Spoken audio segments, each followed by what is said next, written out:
चलिए आज हम कुछ महत्वपूर्ण सेंटेंसेस की ट्रांसलेशन करना सीखते हैं, जो सेंटेंसेस बहुत ही ज़्यादा इम्पॉर्टेंट हैं और जिनका प्रयोग आप अपनी डेली लाइफ में कर सकते हैं, रोज़मर्रा के जीवन में कर सकते हैं।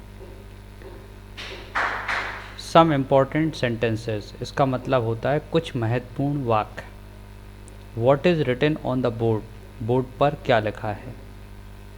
जैसे आप किसी क्लास में बैठे हुए हैं, अपने टीचर से पूछना चाहते हैं कि बोर्ड पर क्या लिखा है, तो उसके लिए आप क्या बोलेंगे, what is written on the board. What is written on the board in the first line, board पर क्या लिखा है पहली लाइन में।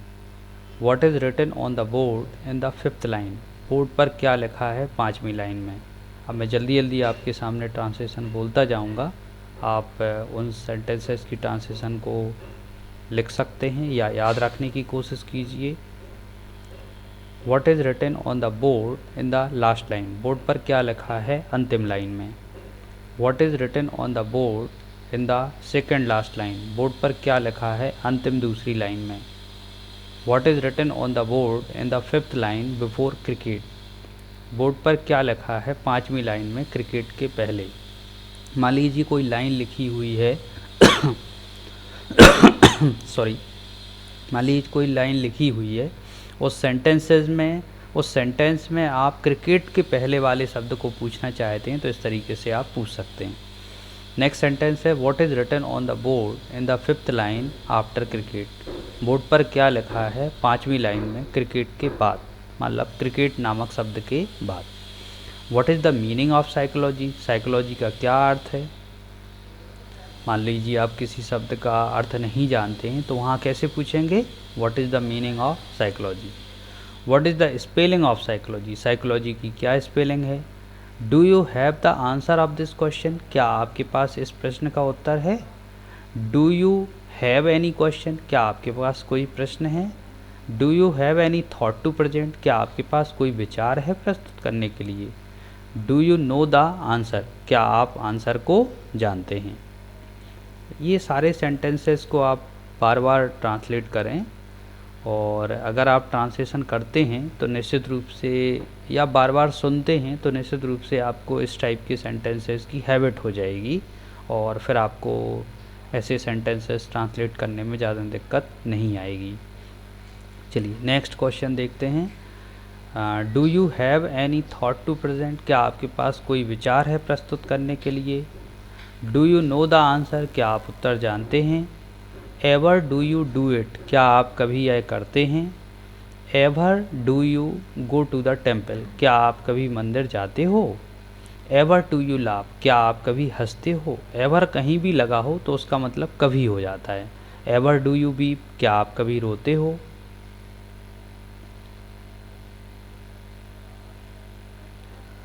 चलिए कुछ नेक्स्ट सेंटेंसेस हैं अब हमारे सामने। एवर डू यू स्टडी, क्या आप कभी अध्ययन करते हो। Did you go to Bhopal, क्या आप भोपाल गए। Did you do this work before, क्या आपने यह काम पहले किया। Did you dance on the road, क्या आपने रोड पर डांस किया। Did you ever play cricket, क्या आपने पहले क्रिकेट खेला। एवर डिड यू वीप, क्या आप कभी रोए। Ever did you study the whole night, क्या आपने कभी सारी रात पढ़ाई की। Ever did you fight with any girl और बॉय, क्या आपने कभी किसी लड़के या लड़की से लड़ाई की। आर यू स्टडिंग डेली, क्या आप रोज़ाना पढ़ रहे हो। Are you writing any book these days, क्या आप इन दिनों कोई किताब लिख रहे हो। Have you deposited your fee, क्या आपने अपनी फ़ी जमा कर दी है, कर चुके हो। Have you written the answer, क्या आप उत्तर लिख चुके हो। Please do not disturb me, कृपया मुझे डिस्टर्ब मत कीजिए। काफ़ी इम्पोर्टेंट सेंटेंसेस हैं। नेक्स्ट देखिए, please do not disturb me, कृपया मुझे डिस्टर्ब मत कीजिए। टुडे आई एम बिजी, आज मैं व्यस्त हूँ। Please do not change your group, कृपया अपना ग्रुप परिवर्तित मत कीजिए। माइंड योर लैंग्वेज, अपनी ज़बान पर लगाम दीजिए, अपनी भाषा सुधारिए।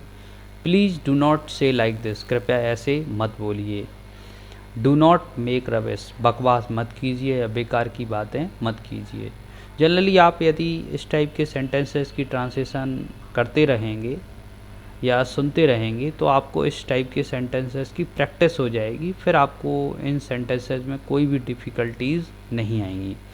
तो मेरा तो यही सजेशन है कि आप सेंटेंसेस को बार बार सुनें, बार बार इस वीडियो को रिप्ले करें और एक बार म्यूट करके ट्रांसलेशन ज़रूर चेक कर लें कि आपकी कितने सेंटेंसेस की ट्रांसलेशन बिल्कुल करेक्ट आने लगी है।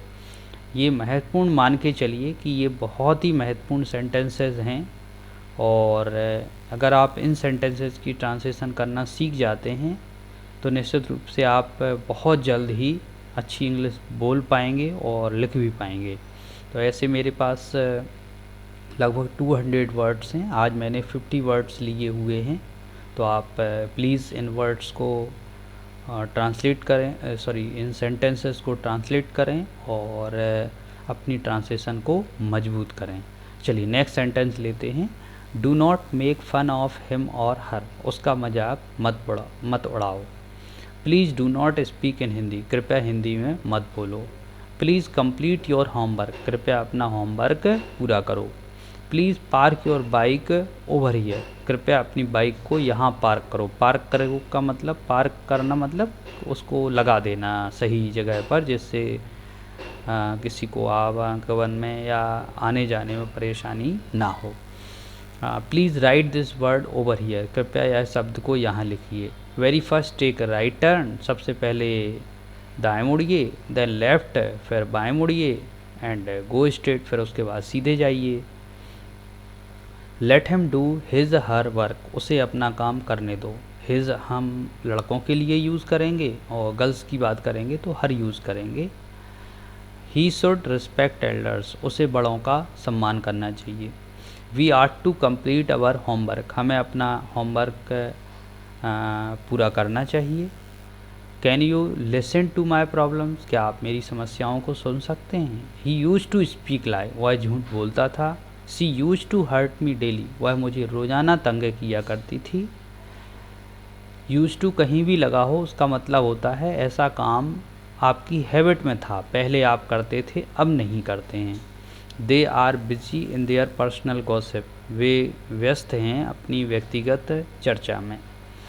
आई डोंट लाइक सच पीपल, मैं ऐसे लोगों को पसंद नहीं करता हूँ। ही हेट्स मी, वह मुझसे नफ़रत करता है।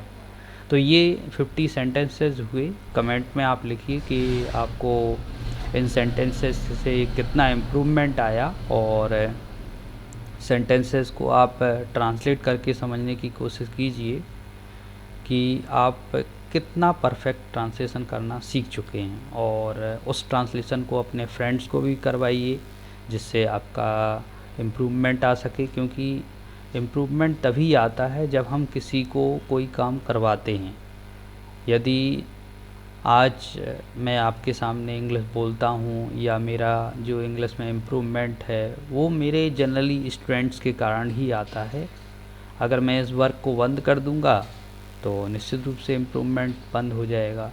इसका मतलब है हर एक भाषा में उसकी हैबिट्स का आना ज़रूरी है और हैबिट के लिए आप सेंटेंसेस की ट्रांसलेशन बार बार सुनिए और कोशिश कीजिए कि आप परफेक्ट ट्रांसलेशन करना सीख जाएं और ऐसे ही कई सेंटेंसेस को बनाना भी सीखिए। जैसे कि मैं आपको एग्ज़ाम्पल देता हूँ। 49 नंबर के सेंटेंसेस में देखिए, इसमें क्या लिखा हुआ सेंटेंस में देखिए, आई डोंट लाइक सच पीपल, मैं ऐसे लोगों को पसंद नहीं करता हूँ। अगर आपको कहना है मैं ऐसे किताबों को पसंद नहीं करता हूँ तो आप कैसे बोलेंगे, आई डोंट लाइक सच बुक्स।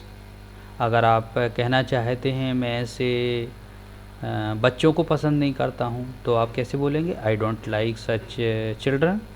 तो इसका मतलब है आप ऐसे सेंटेंसेस को थोड़ा फिर बदल करके देखिए कि आपसे सेंटेंसेस चेंज करते बनते हैं या नहीं आते।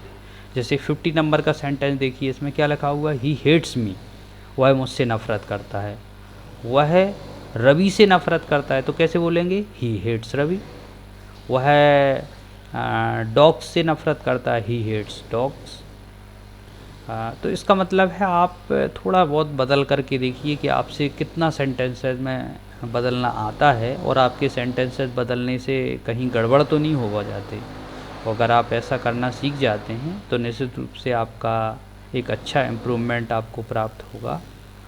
और इस चैनल से आप जुड़े रहिए, इस चैनल को सब्सक्राइब कीजिए, क्योंकि इससे भी अच्छे वीडियो आपको आगे मिलते रहेंगे। और आप कमेंट करके लिखिए कि आपको सेंटेंसेस में या आपको वीडियोस में क्या कमी दिखाई देती है, क्या प्रॉब्लम्स दिखाई देती है। I will try to sort out that problems, but in this lockdown time period, please don't stop your study, because study is everything. If you make your study, then only the country can get improvement, we can get improvement, and we can get a very good lifestyle. So this is very important, and please subscribe this channel, and press bell icon also, so that you can get new videos notification very quickly. And please share this channel to your friends, and request them to subscribe this channel, so that we can utilize this time period in a good way, and we can get very good improvement. Thank you very much, and please live a happy life. Thank you very much.